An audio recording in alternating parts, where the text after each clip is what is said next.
the guest artists in this time around? How you decided to invite them? Well, you know, it was actually kind of funny. When we first met Johnny Lang and John Popper, we really didn't have any idea that they would, you know, end up playing on the record. We were fans of John Popper, fans of Johnny Lang.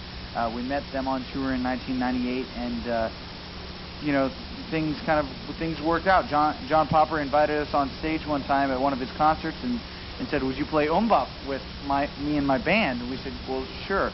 So we went on and we played the song with him, and then afterwards he said, "If you ever need any harmonica, ever you need anything, give me a call." And so we gave him a call.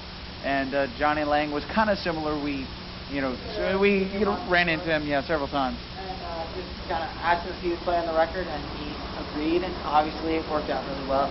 He played on 3 songs, John Popper played on 2.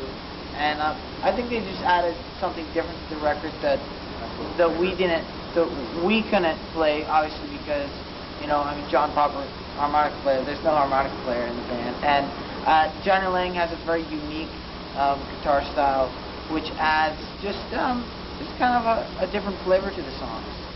People are looking at you, and people, you know, respect your music, and they're buying your records and all of those things, and you're successful on a certain level. I think that's really, really cool. With regard to being famous, I've never really considered myself to be famous. I've just kind of considered myself some guy in a band. I've never really thought about it all that much.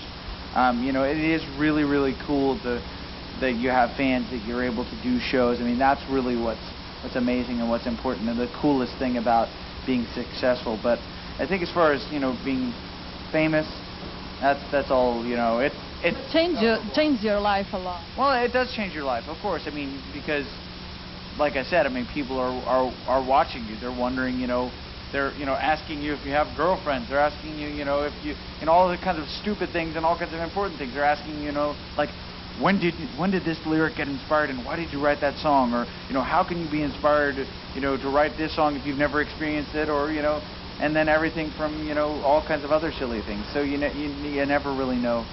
I mean, it does change your life because people.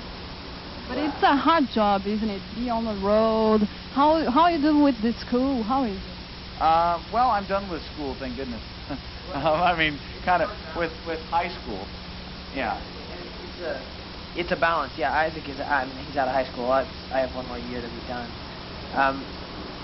It's, you know, everything's hard. There's no such thing as an easy job. You know, there's work involved in anything you do. There's a lot of work in being a band. I mean, travel, the rigor of the day-to-day interviews and the giving out to people, and just kind of an endless sense of you know, being in the public eye. But there's also, but what we do is we love to make music. We couldn't take that away. You couldn't take that away from us. For us to walk out there and do a show there's so much enjoyment in that, and so much enjoyment in the songwriting and in the playing and in the recording and just the writing of every song. So yeah, there's work, but it's what you do. It's who you are, and so you just kind of deal with it. You have to take in stride all the things that come with, you know, the package of being in a band, and the fact that you're successful, the fact that you have fans. Even though that can add, you know, the fact that you have to travel, it also is the only reason you can really do it. And you just have to balance it all out. We're just really, really glad we get to do what we do. It's a proven fact